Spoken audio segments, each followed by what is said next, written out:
People are taking little time to join in. ठीक है, तो वो धीरे धीरे gradually they'll join and we can have the discussion. So we are right now on the topic of tariff and non-tariff barriers. और कल मैंने आपको कुछ एग्जांपल्स भी दिए थे टैरिफ बैरियर्स के और नॉन टैरिफ बैरियर्स के, और हम लोगों ने डिस्कस किया था कि जो टैक्सेस लिवाई होते हैं एक्सपोर्ट और इंपोर्ट पे, उनको आप टैरिफ बैरियर्स कहते हैं. So tariff barriers are basically nothing but the taxes that are levied on the import and exports of commodities and services. Okay. And when you call it non-tariff, that means apart from tariffs, right? Apart from taxes, whatever restrictions you put on the exports or imports or both. Okay. So you call it non-tariff barrier, or you even call it trade barrier. हालांकि trade barrier जब आप कहते हैं तो उसमें tax से related barriers और non non taxable barriers दोनों आ जाते हैं. ठीक है. लेकिन कई बार ऐसा होता है कि नॉन टैरिफ बैरियर्स जो है वो बेसिकली ट्रेड बैरियर्स कहे जाते हैं इंटरचेंजेबली. ठीक है, तो इस चीज का ध्यान रखिएगा, otherwise combinedly you call it trade barrier.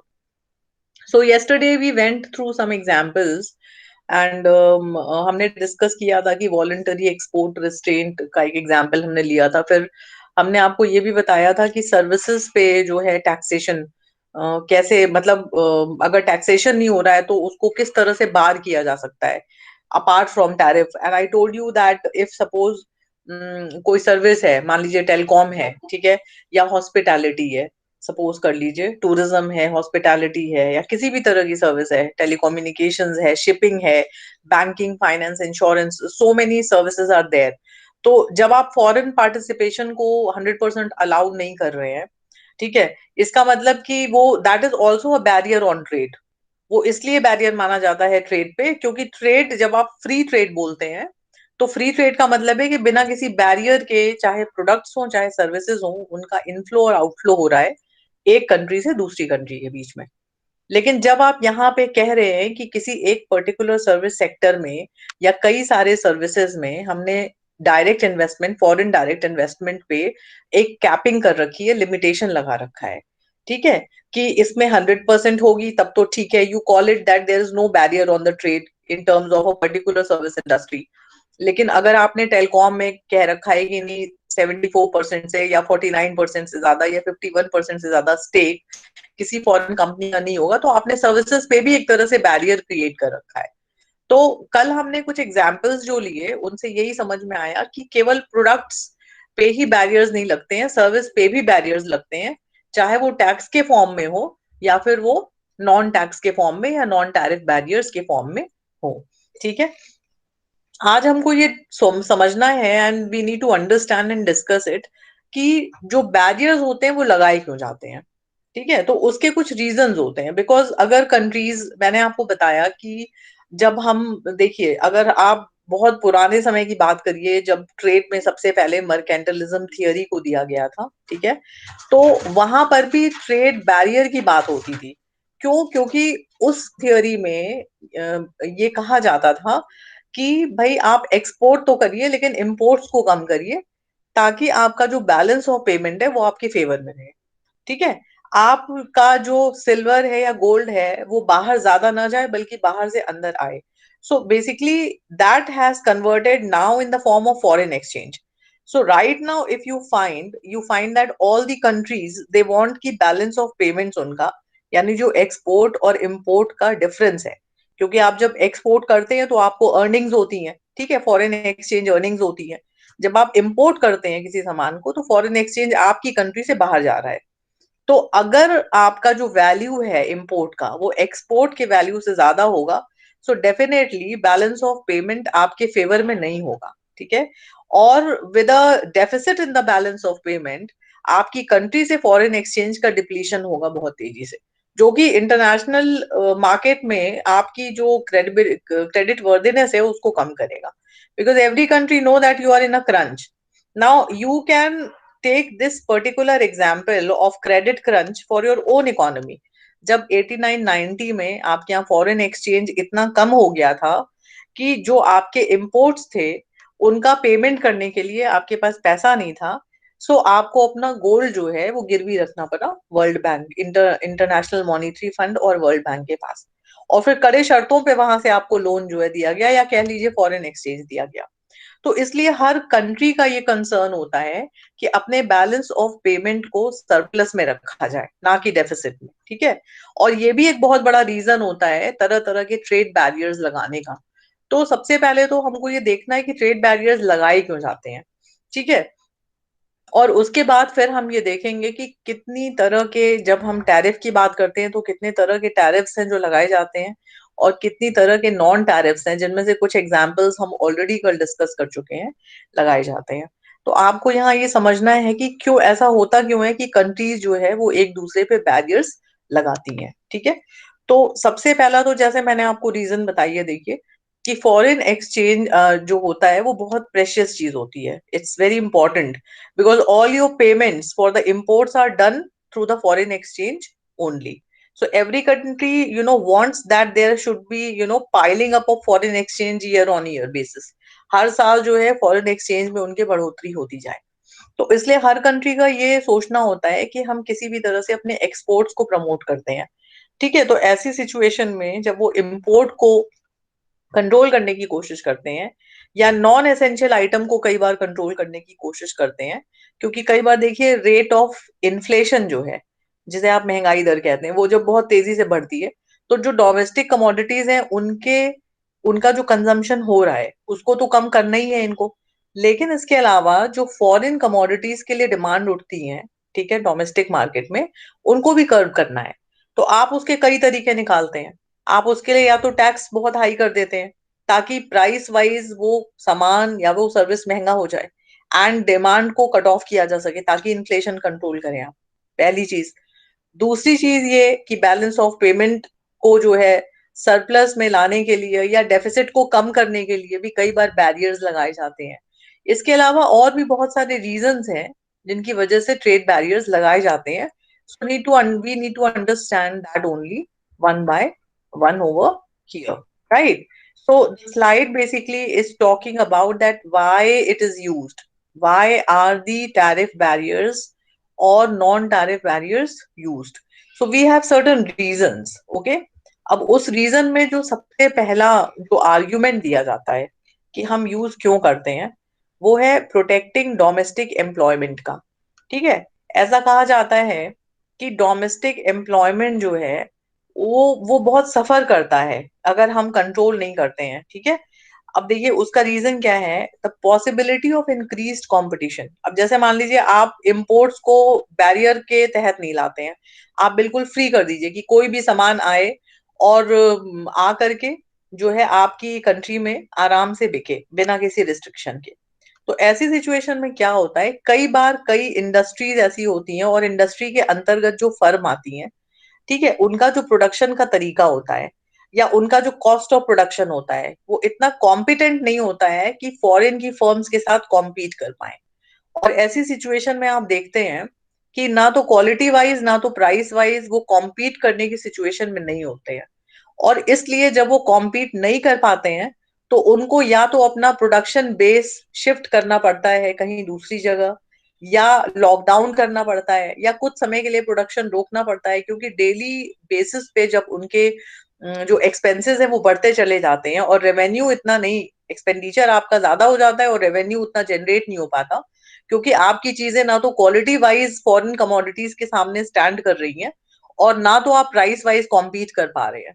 तो ऐसी सिचुएशन में ये कहा जाता है कि भाई अगर प्रोडक्शन बेस कहीं और शिफ्ट हो जाए, या फिर अगर इंडस्ट्री बंद हो जाए, फॉर्म्स बंद हो जाएं, तो जो वर्कर्स वहां से निकलेंगे या निकाले जाएंगे कह लीजिए, वो अनएम्प्लॉयड होंगे, ठीक है। तो ये कहा जाता है कि कुछ बैरियर लगाना इसलिए जरूरी हो जाता है, कंट्रीज इसलिए उसको फेवर करती हैं ताकि डोमेस्टिक अनएम्प्लॉयमेंट जो है वो ना बढ़े, या डोमेस्टिक एम्प्लॉयमेंट कम से कम जनरेट हो, क्योंकि जरूरी नहीं है कि बाहर की फर्म्स जो यहाँ पे आ रही हैं, ठीक है, कॉम्पीट कर रही हैं, और आपका प्रोडक्ट अगर मान लीजिए कि जरूरी नहीं कि वो मैन्युफैक्चरिंग यहीं कर रही है और आपके लोगों को काम दे रही है।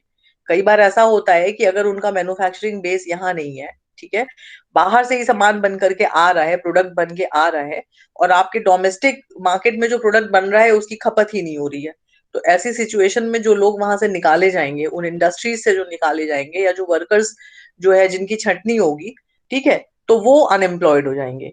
तो एक बहुत बड़ा वैलिड रीजन ये दिया जाता है कि in order to avoid this situation some barrier is required, either in the form of tax barriers or non tax barriers, ताकि किसी भी तरह से imports को थोड़ा कम किया जा सके और जो भी हमारी इंडस्ट्री सफर कर रही हैं इन imports की वजह से उनको बचाया जा सके।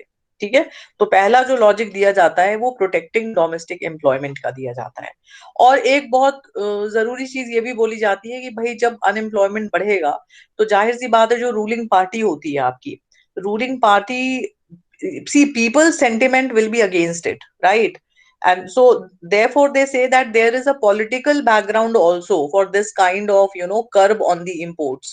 वो ये कहते हैं कि थोड़ा सा पॉलिटिकल फ्रेमवर्क भी इसके पीछे होता है कि जब अनएम्प्लॉयमेंट बढ़ता है तो आपका वोट बैंक जो है उतना ही कम हो जाता है, because in every election you see that it's a huge matter of concern that what is the rate of unemployment in the country, or by how far a government is capable of bringing down the employment rate, right? So there are two things: one, on the financial term also people are suffering because they are losing job. On the other hand, the government also has to keep this in mind that if they are not going to work out on this problem, they are going to lose on the vote that they could expect in the election, right? So there are two things which are backing the logic of protecting domestic employment, number one। उसके बाद फिर दूसरी तरफ हम आते हैं consumers पे। ठीक है, अब देखिए, जो पहला केस है उसमें आपने ये तो कह दिया कि भाई जो प्रोड्यूसर्स हैं उनका नुकसान नहीं होना चाहिए, लेकिन दूसरी तरफ कस्टमर्स का नुकसान ये होता है कि उनको जो चीप प्राइस पे, जो कम लो लेवल प्राइस पे जो उनको सामान मिल रहा होता है उस पे आप बैन लगा दिए, तो जाहिर सी बात है कि कस्टमर की पॉकेट जो है थोड़ी फेवर में नहीं होती है अगर ऐसी चीज होती है तो।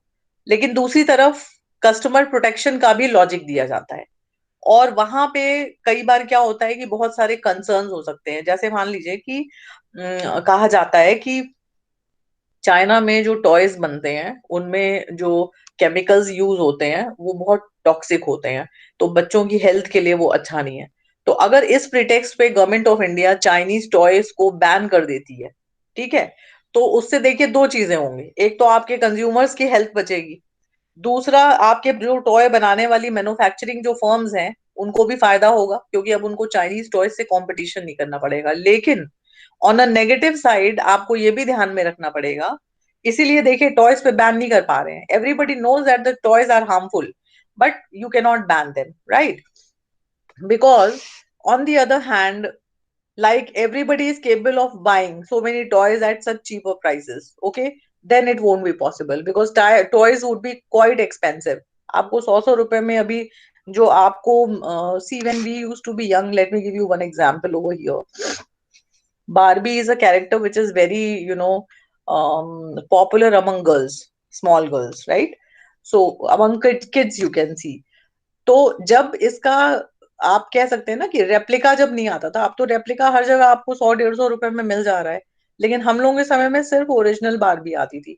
And only the high income level families, they only could afford Barbie dolls for their girl child, because it was 3,000 at that time, right? 20 years back I'm talking about, so it was that expensive।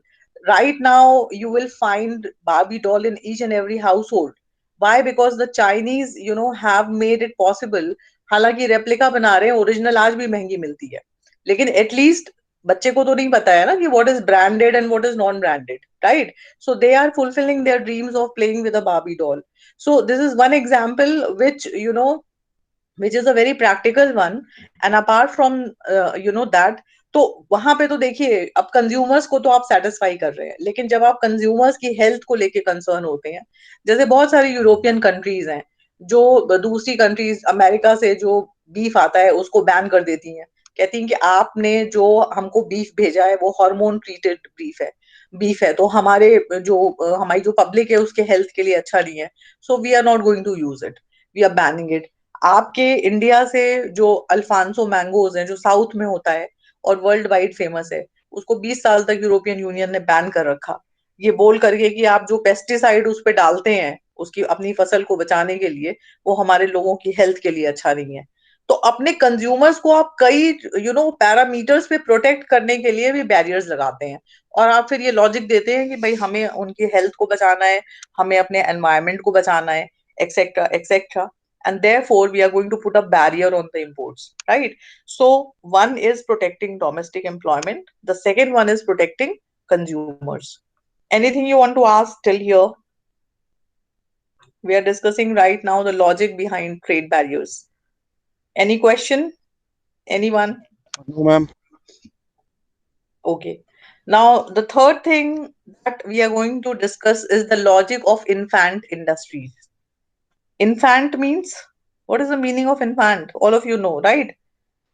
जो बहुत ही new born जो babies होते हैं उनको आप infant कहते हैं, तो यहाँ इंडस्ट्रीज के लिए इन्फेंट वर्ड यूज हुआ है, ठीक है? सो इन्फेंट मीन्स जो इंडस्ट्रीज अभी तुरंत स्टैब्लिश हुई हूँ और अभी ठीक से ग्रो भी ना कर पाई हूँ, अभी बस उनका ओरिजिनेशन जो है वो अभी ही हुआ हो, तो ये कहा जाता है कि टैरिफ लगा करके या फिर नॉन टैरिफ बैरियर लगा करके जो इन्फेंट इंडस्ट्रीज हैं उनको प्रोटेक्ट किया जा सकता है।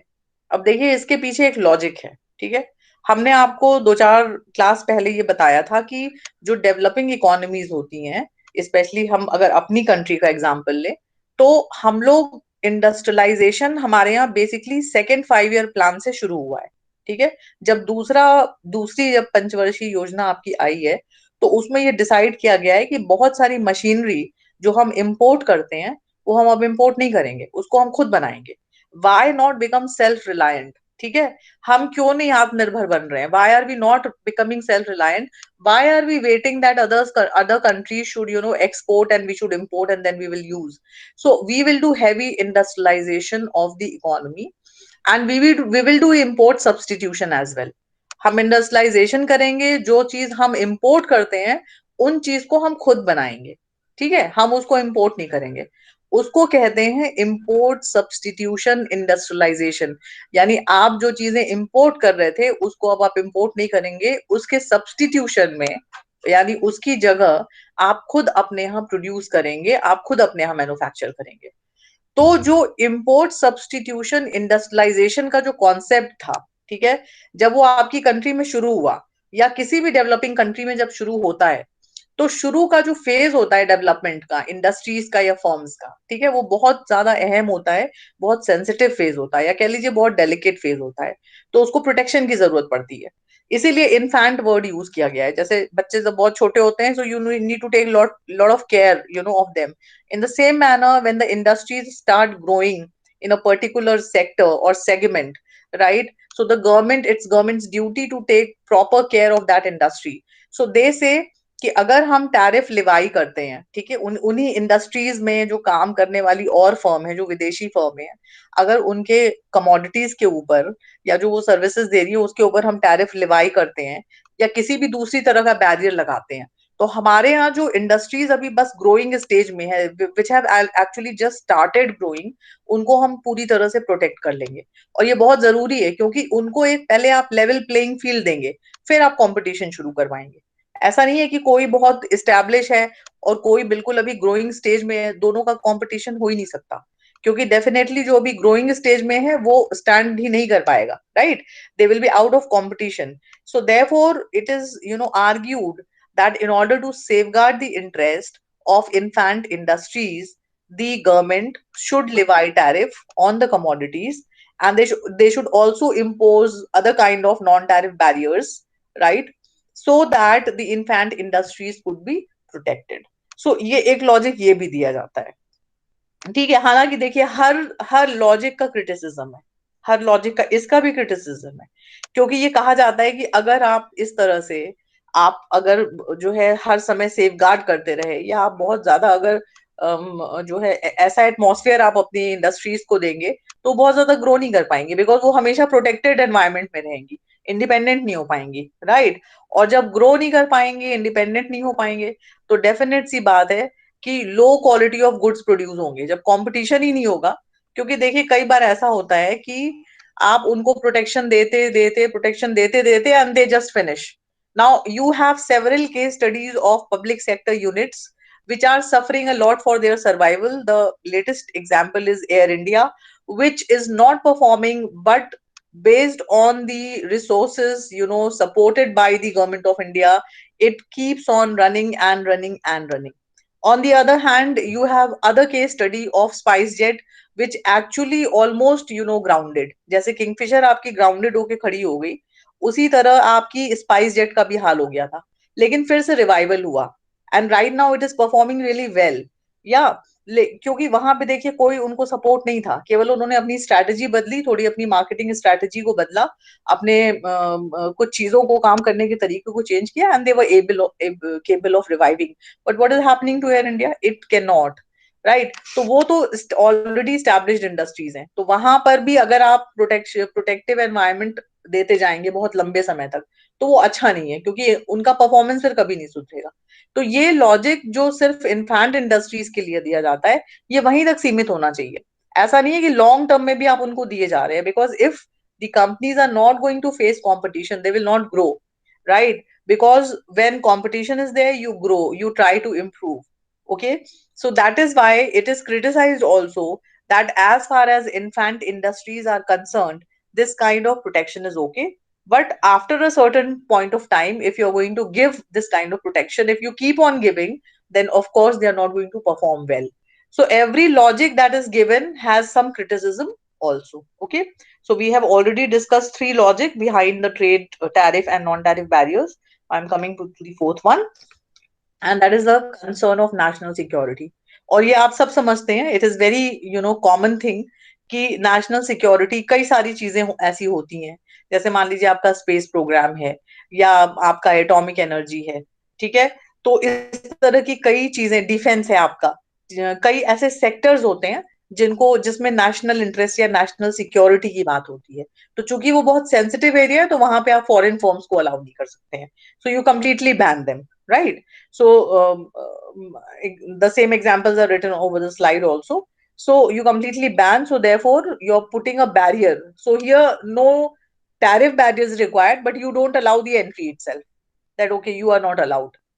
ठीक है। या अगर मान लीजिए किसी इक्विपमेंट को आप खरीद भी रहे हैं, जैसे फॉर एग्जाम्पल आप देखते हैं कि कहीं से फाइटर जेट खरीद के आ रहा है, जैसे इसराइल से हमने कुछ मंगाया, या हमने फ्रांस से कुछ मंगाया, ठीक है, या हमने यूएसए से कोई सबमरीन मंगाई, या हमने रशिया से कुछ इंपोर्ट किया, कोई भी किसी भी तरह का जो है आर्म्स एम्यूनिशन, या जो है डिफेंस इक्विपमेंट, ठीक है। तो उसके लिए आप टोटल रिस्पॉन्सिबिलिटी देते हैं डिफेंस मिनिस्ट्री को। तो मिनिस्ट्री ऑफ डिफेंस है जिसके पास मोनोप्सोनी है।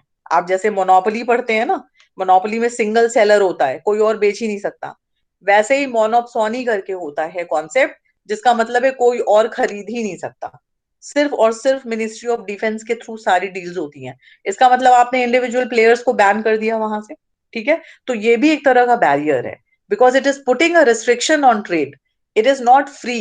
So anything when it is not free and is with restriction, you call it a barrier. So therefore the fourth, logic that is given is national security. Then the last one is retaliation, which is very obvious. Retaliation का मतलब होता है tit for tat.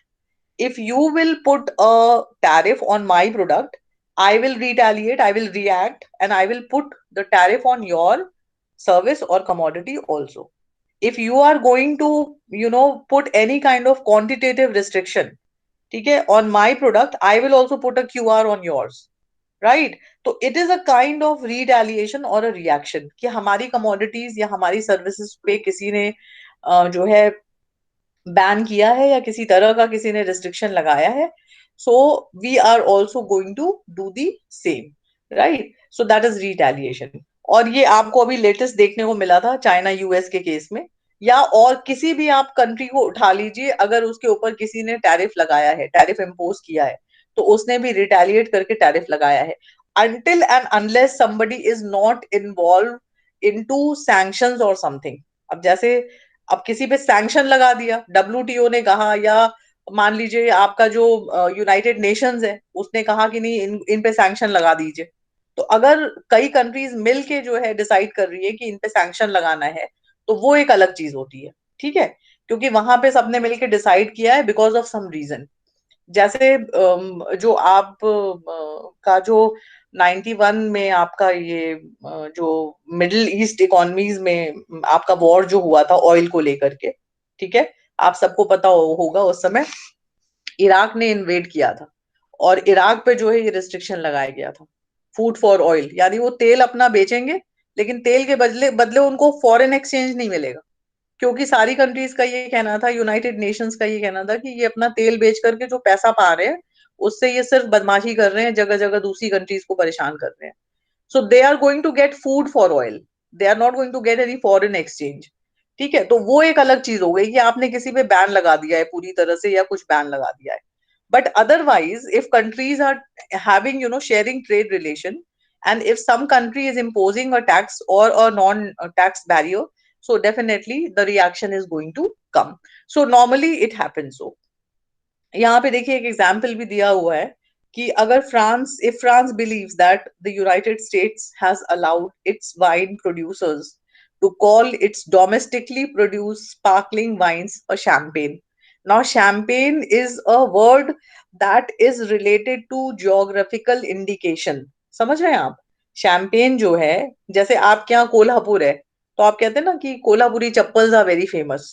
सो अगर GI tag किसी किसी भी product को मिल गया है, जैसे शैंपेन है, तो इसका मतलब आप समझ लीजिए कि ओरिजिनल तभी होगा जब फ्रांस के शैंपेन रीजन से है, उसी पे पड़ा है उसका नाम शैंपेन। आपके यहाँ जैसे नागपुर के संतरे बहुत फेमस है, oranges from Nagpur are very famous, Alphonso from the south is very famous, right? Then even Bengali, this white rasgulla has a GI tag, geographical indication.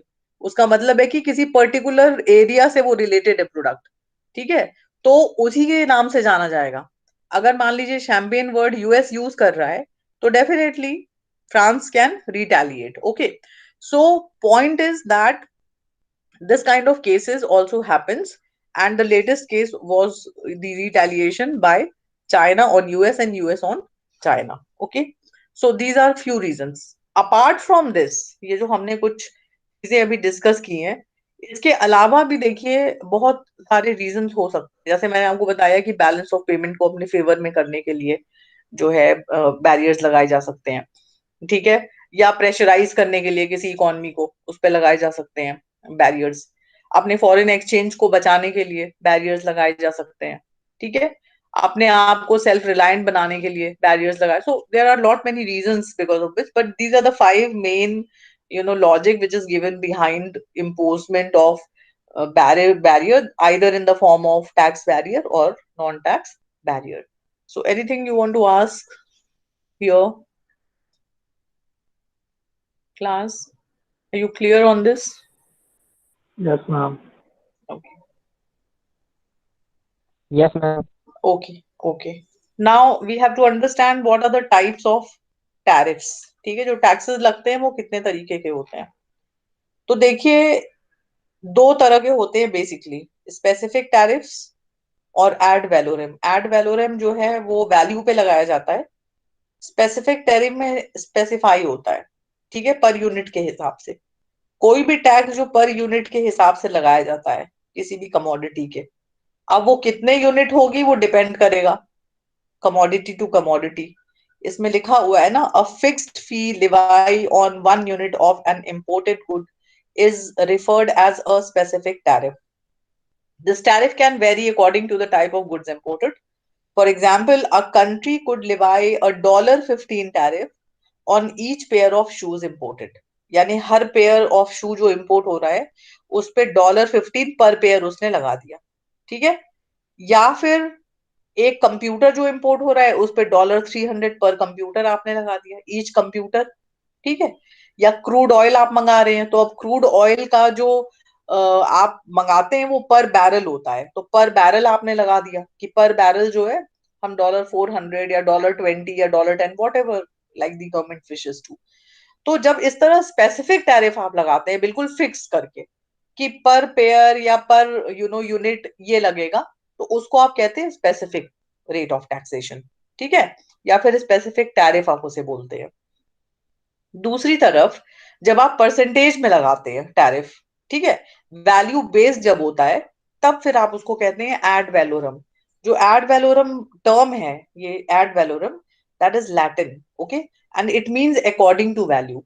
So when you are putting the tariff, imposing the tariff according to the value, you call it ad valorem. Okay. An example of an ad valorem tariff would be a 15% tariff levied by Japan on US automobiles. ठीक है? The 15% is a price increase in the value of the automobile. So a 10,000 vehicle now costs 11,500 to Japanese consumers. So I hope you understood this, that whenever the tariff is levied on the basis of value percentage wise, ठीक है, उसको आप ad valorem tariff कहते हैं. Specific tariff का मतलब हो गया जब पर यूनिट एक फिक्स्ड आप अमाउंट लगाते हैं, परसेंटेज में नहीं लगाते हैं, फिक्स्ड अमाउंट में क्लियर करके लगाते हैं कि भाई इतने डॉलर या इतना डॉलर पर पेयर या पर यूनिट लगेगा, उसको आप स्पेसिफिक टैरिफ कहते हैं. ठीक है. अब इन दोनों के अलावा यहां कोई डाउट तो नहीं है किसी को स्टूडेंट्स? ठीक है. No, ma'am. अब इन दोनों के अलावा एक और टैरिफ होता है जिसको ट्रांजिट ड्यूटी कहते हैं. यहां मैंने मेंशन नहीं किया है उसको, but there is one more tariff which is known as transit duty. Let me just put it here. Transit duty. Okay. And this transit duty happens to be when there are three countries involved in the export and import. Normally जो export import हो रहा है वो दो countries के बीच में हो रहा है. एक पोर्ट से निकल के सामान जा रहा है, दूसरे पोर्ट पे उतर रहा है, या एक पोर्ट पे लद रहा है, दूसरे पोर्ट पे उतर रहा है. ट्रांजिट ड्यूटी तब होती है जब तीसरी कंट्री इन्वॉल्व हो जाती है जिसका पोर्ट यूज होता है एज ए ट्रांजिट. ठीक है. जैसे मान लीजिए फॉर एग्जाम्पल यूएस और सपोज कर लीजिए कि वियतनाम में कोई ट्रेड हो रहा है. ठीक है. वियतनाम ने अपने जो कपड़े हैं, टेक्सटाइल्स है, वो मैन्युफैक्चर किया, यूएस भेजा, और यूएस ने वहां से कोई मशीनरी बना करके वियतनाम भेजी. उनका एक्सपोर्ट इंपोर्ट चल रहा है. ठीक है.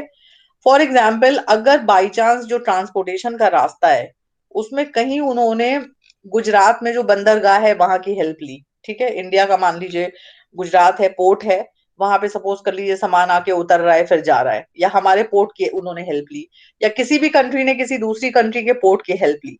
Now in that case there is a transit duty which is levied by the country whose port is being used in the process. ठीक है. तो जिस कंट्री का जो कि एक्चुअली एक्सपोर्ट इंपोर्ट में इन्वॉल्व नहीं है, लेकिन चूंकि उसका पोर्ट यूज हो रहा है, ट्रांजिट हो रहा है वहां से, ठीक है, तो वो ड्यूटी लिवाई करते हैं वो. तो इस तरह से ट्रांजिट ड्यूटी भी एक तरह का टैरिफ होता है. लेकिन चूंकि हम यहाँ बैरियर पढ़ रहे हैं, वो तो हालांकि उनका रेवेन्यू जनरेशन का ऑब्जेक्टिव होता है. अभी हम लोगों ने बहुत सारे जो रीजंस थे वो पढ़े कि क्यों टैरिफ लगाया जाता है.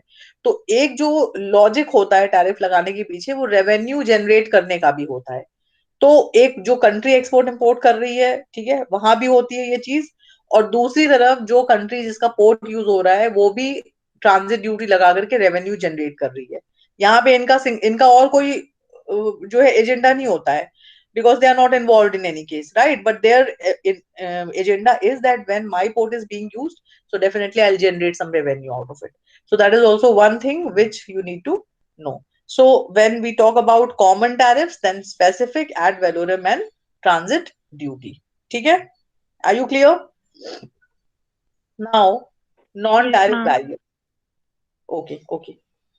ठीक है. तो टैरिफ में आपने देखा बेसिकली तीन. अच्छा, एक चीज और हम आपको बता दें कि जब हम टैरिफ की बात कर रहे हैं, ठीक है, तो टैरिफ में चूंकि टैक्सेस से रिलेटेड है, तो आपको हम बता दें एक और टैक्स होता है जिसको आप एंटी डंपिंग ड्यूटी कहते हैं. ठीक है. एंटी डंपिंग ड्यूटी या काउंटर वेलिंग ड्यूटी, इसमें हम कॉमा करके लिख दे रहे हैं और आपको समझा देते हैं. Apart from transit duty you have anti dumping duty,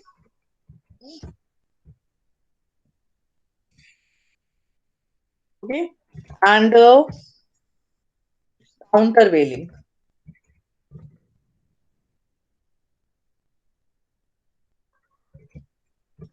ठीक है.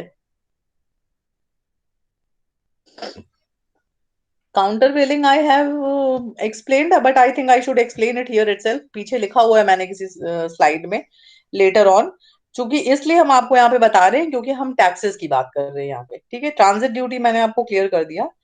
एंटी डंपिंग ड्यूटी, डंपिंग का मतलब होता है जब अपने होम कंट्री पे जो आपका कॉस्ट ऑफ प्रोडक्शन आया है, ठीक है, उससे भी कम दाम पे जब आप दूसरे कंट्री में सामान डंप करते हैं, और भी कम प्राइस पे, तब उसको कहते हैं डंपिंग, क्योंकि आपके यहाँ जो है खपत अब उसकी नहीं हो रही है, तो आपके यहाँ एक्स्ट्रा जो एक्सेस है वो दूसरी कंट्री में डंप कर दो और भी कम प्राइस पे, तो उसमें आपका तो फायदा है, क्योंकि आपका जो एक्सेस प्रोडक्शन था वो दूसरी कंट्री चला जा रहा है, कम प्राइस पे आप बेच रहे हैं, डिमांड हो रही है, वहां की सरकार मंगा रही है, लेकिन वहां के प्रोड्यूसर्स को नुकसान हो रहा है, क्योंकि इतनी कम प्राइस पे आप बेच रहे हैं कि वहां के जो लोकली जो सामान प्रोड्यूस हो रहा है उसको कोई खरीद ही नहीं रहा है।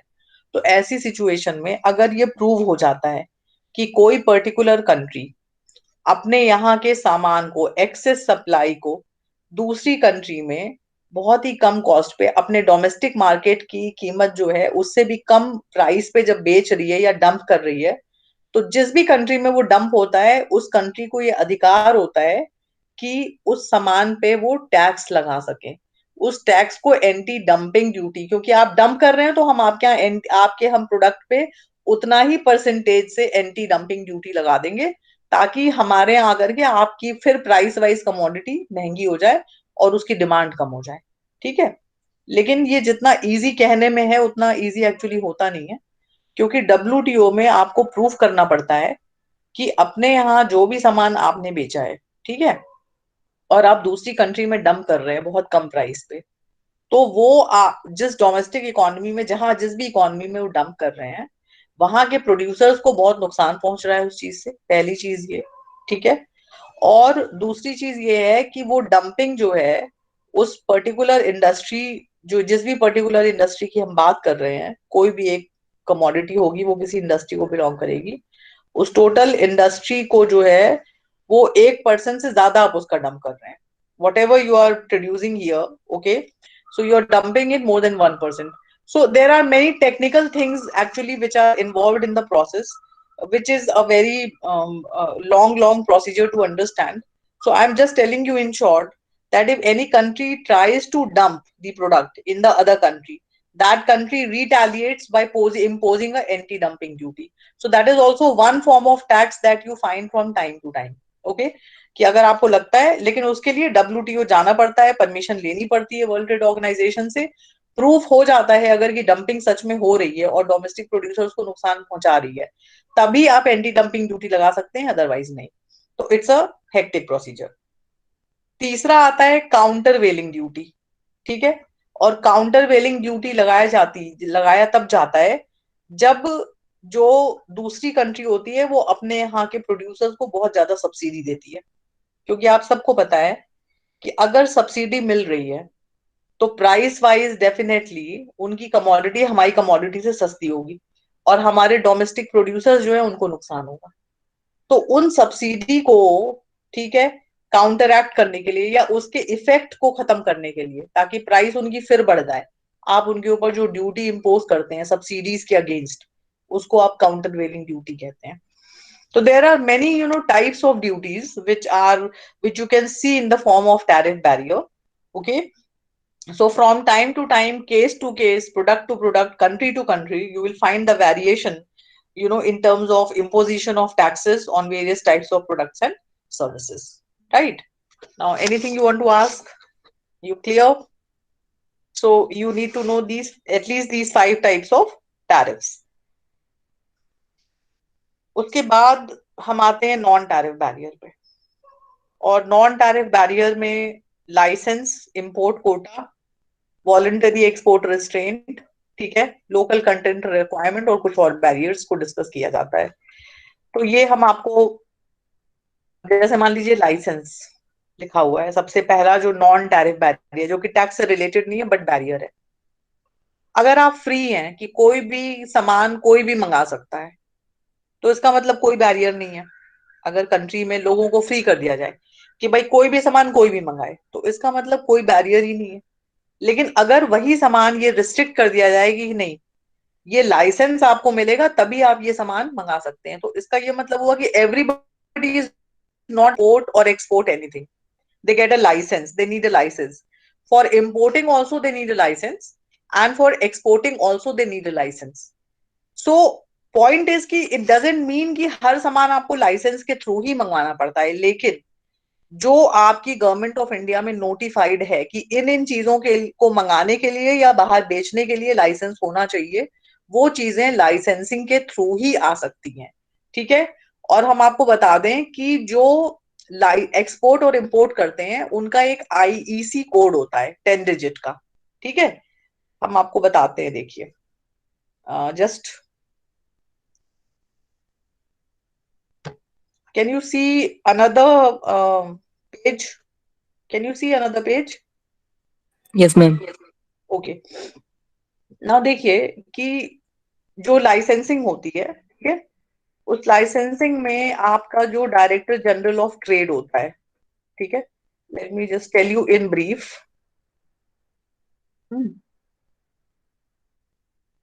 लिखा है ना, director general of foreign trade आपका होता है, ठीक है। तो director general of foreign trade जो है वो लाइसेंसिंग इशूइंग अथॉरिटी होता है, जो लाइसेंस देता है। और 10 डिजिट का आपको एक लाइसेंस मिलता है, एक्सपोर्ट लाइसेंस या इंपोर्ट लाइसेंस, जो भी आप हो, एक्सपोर्टर है या इंपोर्टर है, ठीक है। उसकी वैलिडिटी की भी टाइम होती है, ये नहीं कि वो लाइसेंस एक्सपायर नहीं होगा। Import licences are valid for 24 months for capital goods and 18 months for raw material components, ठीक है। तो आप देखिए कि टाइम लिमिट के साथ लाइसेंस इशू होता है, और उसी को आप इंपोर्ट एक्सपोर्ट कोड कहते हैं, जो 10 डिजिट मिलता है। तो ये एक तरह का बैरियर है, क्यों? क्योंकि हर कोई फ्री नहीं है कुछ भी एक्सपोर्ट इंपोर्ट करने के लिए। और किस तरह की चीजें इंपोर्ट होती हैं हम आपको बता दें। देखिए, जब इंपोर्ट गुड्स को हम मान लीजिए 4 कैटेगरीज में बांटते हैं। एक तो फ्रीली इंपोर्टेबल आइटम होते हैं। Most capital goods fall into this category. Any product declared as freely importable item does not require import license. कुछ कमोडिटीज ऐसी होती हैं जिनके लिए आपको किसी भी इंपोर्ट लाइसेंस की जरूरत नहीं है, उसको आप इस कैटेगरी में रखते हैं। उसके बाद लाइसेंस्ड इंपोर्ट, यानी ऐसी कमोडिटीज जिसके लिए लाइसेंस जरूरी है। अब उसमें देखिए हम क्या देखते हैं कि कुछ आपके कंज्यूमर गुड्स उसमें रखे गए हैं, precious and semi precious stones रखे गए हैं, ठीक है। Products related to safety and security, seeds, plants and animals, some insecticides, pharmaceuticals and chemicals, some electronic items, several items reserved for production by the small scale sector. जो small scale produce कर रहा है उसको भी आप freely मंगा नहीं सकते हैं, क्योंकि स्मॉल स्केल सेक्टर को प्रोटेक्ट करना गवर्नमेंट की जिम्मेदारी है, ठीक है। तो इस तरह आप देखते हैं कि इंपोर्ट एक्सपोर्ट टोटल फ्री नहीं है, कुछ बैरियर्स उस पर लगाए गए हैं। उन्हीं में से एक बैरियर आपका लाइसेंस है। और आप देखते हो कि लाइसेंस के लिए आपको एक कोड मिलता है, तभी आप उसको इंपोर्ट कर सकते हैं। या फिर कैनलाइज्ड आइटम भी होते हैं। और कैनलाइज्ड आइटम वो होते हैं जिसमें कोई प्राइवेट पार्टिसिपेंट नहीं हो सकता, केवल और केवल गवर्नमेंट ऑफ इंडिया की जो एंटिटीज होती हैं वही इन आइटम्स को मंगा सकती हैं। आप सबको पता है कि पेट्रोलियम प्रोडक्ट को केवल और केवल इंडियन ऑयल कॉर्पोरेशन इंपोर्ट कर सकता है, ठीक है। या फिर आपका metals and mineral trading corporation जो है वो कुछ कुछ चीजों में इन्वॉल्व होता है, बहुत तरह के मिनरल्स हैं, मेटल्स हैं। स्टेट ट्रेडिंग कॉर्पोरेशन है, आपका फूड कॉर्पोरेशन ऑफ इंडिया है जो सीरियल्स या ग्रेन्स के इंपोर्ट को देखता है। तो इस तरह आप देखते हैं कि चीजों को रिस्ट्रिक्ट किया गया है। और ये कुछ एग्जाम्पल्स हैं जो एक्सप्लेन करते हैं कि इंपोर्ट लाइसेंस का मतलब आखिर होता क्या है। So I hope you are clear now. Okay, so that is licence. उसके बाद आपका इंपोर्ट कोटा आता है, ठीक है। और इंपोर्ट कोटा कुछ नहीं होता है, क्वांटिटी को रिस्ट्रिक्ट कर दिया जाता है। क्वांटिटी को रिस्ट्रिक्ट कर दिया जाता है, यहां से इतना ही सामान मंगाना है, इतनी ही यूनिट्स मंगानी है, या इस पर्टिकुलर कंट्री से हमको सिर्फ और सिर्फ इतनी ही वैल्यू का सामान मंगाना है। तो या तो आप क्वांटिटी को रिस्ट्रिक्ट कर दीजिए, नहीं तो वैल्यू बेस्ड रिस्ट्रिक्शन लगा दीजिए कि इतने डॉलर का ही सामान आएगा, उससे ज्यादा नहीं मंगाना, इतनी ही क्वांटिटी में सामान आएगा या इतनी ही यूनिट्स आएंगी। अगर आप मान लीजिए इंपोर्ट कर रहे हैं, मर्सिडीज बेंज मान लीजिए आप इंपोर्ट कर रहे हैं, तो अब आपने डिसाइड कर लिया है कि 1,000 यूनिट्स ही एक साल में इंपोर्ट होंगी, उससे ज्यादा नहीं होंगी, वो भी 2% इंपोर्ट ड्यूटी लगा करके। तो आपने दो चीजें की, आपने क्वांटिटी भी रिस्ट्रिक्ट कर दी और ड्यूटी भी लगा दी 200%। Why? Because it is a luxurious item which comes under the non-essential category. So there are so many things, that are taken into consideration while the government imposes these types of barriers. So import quota का मतलब हो गया कि आपने quantity को restrict कर दिया, either unit wise या फिर वैल्यू वाइज। आपने ये डिसाइड कर लिया कि किसी पर्टिकुलर कंट्री से हमें जो है वो $50,000 से ज्यादा का सामान इंपोर्ट नहीं करना है, तो वो वैल्यू बेस्ड हो गया। जब आप क्वांटिटी वाइज करते हैं तो वो क्वांटिटी बेस्ड हो जाता है. So it is import quota is also known as quantitative restriction. I am repeating again, it is also known as QR, quantitative restriction. Are you clear? Yes, ma'am. अब देखिए एक एग्जाम्पल इसका हम आपको बताते हैं, बस साल भर पहले का ही है. ठीक है. Import policy of peace. Can you see the tab, new tab? ये press Yes, ma'am. Information bureau government Yes, of ma'am. India का है, ministry of commerce and industry की तरफ से ये नोटिफिकेशन आया था.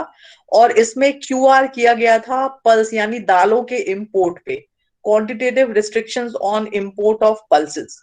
Import policy of peas, including yellow pea, green pea, dun pea and caspa peas, कई तरह की दालें, was revised from free to restricted. यानी इसके पहले ये फ्री थी, इनके ऊपर कोई क्वांटिटेटिव रिस्ट्रिक्शन नहीं था, लेकिन नोटिफाई करके बताया गया कि अब ये फ्री से निकल के रिस्ट्रिक्टेड कैटेगरी में आ गई है 3 महीने के लिए. यानी 1/4/2018 से लेकर के 30/6/2018 with a quota of 1 lakh metric ton. ठीक है. अब यहाँ देखिए क्वांटिटी पे रिस्ट्रिक्शन किया गया है, स्पेसिफाई किया गया है कि 1 लाख मीट्रिक टन तक का कोटा ही है. ठीक है. Restrictions were extended for a further period of 3 months. Again it was extended till 31/3/2019. ठीक है. अब देखिए इसमें सवाल भी उठाया गया था डब्ल्यूटीओ में कि भाई ये आप लोग क्या कर रहे हैं, क्यों रिस्ट्रिक्शन लगा रहे हैं? क्योंकि जब भी जिस कंट्री से आप इंपोर्ट कर रहे होते हैं वो कंट्री डब्ल्यूटीओ जाती है कि भाई देखिए हमारी जो कमोडिटी है उस पे इम्पोज कर रहे हैं ये बैरियर, तो केस जाता है. तो गवर्नमेंट ऑफ इंडिया ने कहा कि ये टेम्परेरी मेजर है और हम अपने स्मॉल और मार्जिनल फार्मर्स के इंटरेस्ट को सेफगार्ड करने के लिए हमने ये किया है, बाद में इसको हटा लिया जाएगा. So point is that these barriers which are non-tariff you can find in various ways. So we have learned about licenses and we have learned about quantitative restriction and quota. Voluntary export restraint, all of you know. Yesterday I told you कि voluntarily जो है आप decide करते हैं कि आप export नहीं करेंगे. अभी तक तो हम इंपोर्ट के रिस्ट्रिक्शन की बात कर रहे थे, अब यहाँ पे एक्सपोर्ट के रिस्ट्रिक्शन की बात आती है. लेकिन आपके ऊपर इनडायरेक्ट प्रेशर होता है कि अगर आप उनकी बात नहीं मानेंगे तो फिर वो आपको या तो कंप्लीटली बैन करेंगे या फिर कोई टैरिफ लगा देंगे या आपको नुकसान पहुंचाएंगे. क्योंकि जब आपकी जो पार्टनरशिप है, ठीक है, आपस में जब पार्टनरशिप है, तो अगर किसी कंट्री के डोमेस्टिक प्रोड्यूसर को ज्यादा नुकसान पहुंचता है या पूरी इंडस्ट्री को ही नुकसान पहुंचता है, और इसका बेस्ट एग्जांपल आप जब भी कोट करिएगा हमेशा जापानीज और अमेरिकन ऑटोमोबाइल्स का करिएगा, क्योंकि ये जो टर्म था ये उस समय बहुत पॉपुलर था जब जापानीज ऑटोमोबाइल्स जो है वो अमेरिकन ऑटोमोबाइल्स के मार्केट को धीरे धीरे खत्म कर रही थी. ठीक है. तो ये एक्चुअली इसका असली जो आप कह सकते हैं कि प्रैक्टिकल जो इम्पोजिशन इसका हुआ था वो सन 80 के दशक में ही हुआ था, जब बहुत तेजी से जापानीज ऑटोमोबाइल्स कंपनी जो है वो इंटरनेशनल मार्केट में उभर रही थी. तो वहां पे आप हालांकि और भी कुछ एग्जाम्पल्स इसमें दिए हुए हैं. सो वॉलंटरी एक्सपोर्ट रिस्ट्रेंट का मतलब होता है कि खुद ही अपने एक्सपोर्ट्स को कम कर देना. लेकिन आप सबको ये चीज पता होनी चाहिए कि ये एक्चुअली अंडर प्रेशर कोई कंट्री करती है. Okay. This is local content requirement which is nowadays very much into discussion. ठीक है. Local content requirement. कोई भी विदेशी कंपनी जो अपना सामान बेचने यहाँ आ रही है, आप उसके ऊपर 2 तरह से रिस्ट्रिक्शन लगा सकते हैं. पहला रिस्ट्रिक्शन तो ये लगा सकते हैं कि आप लोकली मैन्युफैक्चर करिए, ठीक है, और लोकल मैन्युफैक्चर में लोकल कंटेंट यूज करिए कम से कम 30%, जो इंडिया का केस है हम आपको बता रहे हैं. ठीक है. जैसे लोकल कंटेंट रिक्वायरमेंट का मतलब हो गया कि आप मैन्युफैक्चरिंग कर रहे हैं तो जो भी इनपुट आप यूज कर रहे हैं अपने प्रोडक्शन प्रोसेस में उसका 30% आप कम से कम इंडिया के लोकल मार्केट से उठाइए और यूज करिए. ठीक है. तो इसमें देखिए 2 पॉइंट्स आपको समझने वाले हैं. इसमें लिखा हुआ है either by purchasing from local companies or by manufacturing or developing the goods or services locally. आप कुछ भी अगर बेच रहे हैं, ठीक है, तो कम से कम 30% आप जो भी अपना सेल कर रहे हैं उसमें जो हिस्सा है वो इंडियन कंपनीज का होना चाहिए. या अगर मैन्युफैक्चर कर रहे हैं तो इनपुट्स कम से कम 30% यूज करिए. अब रिटेल में देखिए बीच में बहुत हल्ला मचा था सिंगल ब्रांड रिटेलिंग को लेकर के. ठीक है. आप सबको पता है कि एप्पल का बहुत सालों से शोर मच रहा है कि they will come, they will manufacture, they will come, they will manufacture. तो वो आ तो गए हैं यहाँ पे, उनके इंडिपेंडेंट अपने स्टोर्स भी हैं, डिस्ट्रीब्यूशन चैनल्स भी उन्होंने डिसाइड कर रखे हैं, डिस्ट्रीब्यूशन हो भी रहा है, ठीक है। तो India has long maintained local sourcing requirement as a condition on foreign investment और procurement. Single brand retail stores must currently source at least 30% of the value। अभी तो होलसेल में है ना आपका, सिंगल ब्रांड तो चलता नहीं है। आप देखते हो कि मल्टीपल ब्रांड्स का रिटेल चलता है। एक पर्टिकुलर, स्पेशली फॉरेन कंपनीज के लिए हम बात कर रहे हैं, कि कोई भी अगर है मान लीजिए, ठीक है, और उन्होंने अपना स्टोर खोल रखा है, तो उसमें आप देखेंगे कि मल्टीपल ब्रांड्स मिलेंगे आपको। लेकिन अगर सिंगल ब्रांड है तो सिंगल ब्रांड अपना नहीं बेच सकते हैं, डिस्ट्रीब्यूटरशिप के थ्रू बेच सकते हैं, लेकिन otherwise they can not have their own specific. तो वहां पर भी लोकल उनको रिक्वायरमेंट है, ठीक है, क्योंकि डिस्ट्रीब्यूशन जो हो रहा है वो लोकल चैनल से ही हो रहा है। तो ये गवर्नमेंट ऑफ इंडिया मैंडेटरी कर रखी है। हालांकि दो एक्सेप्शंस भी हैं यहाँ पे। गवर्नमेंट ऑफ इंडिया ये कहती है कि अगर आपकी टेक्नोलॉजी, यानी जो चीजें आप हम कह रहे हैं कि आप लोकली लीजिए, प्रोक्योर करिए, अगर आपको लगता है कि टेक्नोलॉजी वाइज वो चीज आपको यहाँ नहीं मिल रही है, या फिर कटिंग एज या स्टेट ऑफ द आर्ट, यानी बहुत हाई फाई टेक्नोलॉजी यहाँ नहीं है, आपको लोकल सोर्सिंग से नहीं मिल रही है, ठीक है, तो ऐसी सिचुएशन में आप एग्जेम्प्टेड हैं।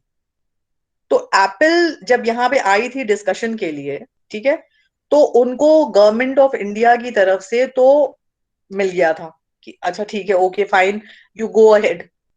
But later on, okay, when again a meeting was called, तो मिस्टर अरुण जेटली उस समय जो है वो आपके फाइनेंस मिनिस्टर थे, तो उन्होंने फिर कहा, फिर ऑब्जेक्शन उठाया कि नहीं, we are not going to allow them because they are not fulfilling you know the condition of cutting edge technology. ऐसी ऐसा कुछ नहीं है एप्पल के फोन में जो दूसरे फोन ऑफर नहीं करते हैं, राइट। सो पॉइंट इज कि अगर कागज पे ये लिख भी दिया गया है, suppose in documents you have की एंट्री इज इजी, एंड आपके पास अगर कटिंग एज टेक्नोलॉजी है तो आप आ सकते हैं, क्योंकि लोकली वो टेक्नोलॉजी आपको कहीं मिलेगी ही नहीं, तो इसलिए आप लोकल लोगों को इन्वॉल्व मत करिए। लेकिन ऐसा नहीं है, because on the document it was definitely written that you are exempted, but practically when they had a meeting with the finance ministry, okay, and with the with the authority which improves investments of foreign firms in India, so there was a question mark कि आप ऐसी कोई technology नहीं लेके आ रहे जो cutting edge हो, जो ओवर इतनी ज्यादा सुपीरियोरिटी रखती हो कि हम आपको एग्जेम्प्ट कर दें, ठीक है। तो इसलिए it's not like so easy as it seems to be. So local content requirement is, if you are coming to India for doing your business, you have to do the procurement of at least 30% from the local vendors, so that we also are involved in it and we also generate some revenue out of it. Okay, so that is again a barrier on trade. Okay, one more example is given over here. Indonesia, for example, has a law requiring all 4G capable smartphones to be made of at least 30% locally produced content, and 4G wireless modems to be 40% local content। ठीक है, तो ये होता है जो countries जो है restriction लगाती हैं। तो आपने समझा कि कैसे टैक्स के बेसिस पे रिस्ट्रिक्शन लगते हैं, कैसे नॉन टैरिफ बैरियर्स भी लगाए जाते हैं, और ये दोनों मिलकर के ट्रेड बैरियर्स के नाम से जाने जाते हैं। अब आपका कोई डाउट हो तो आप पूछ लीजिए, otherwise this topic is close from my side. Any question? Anybody?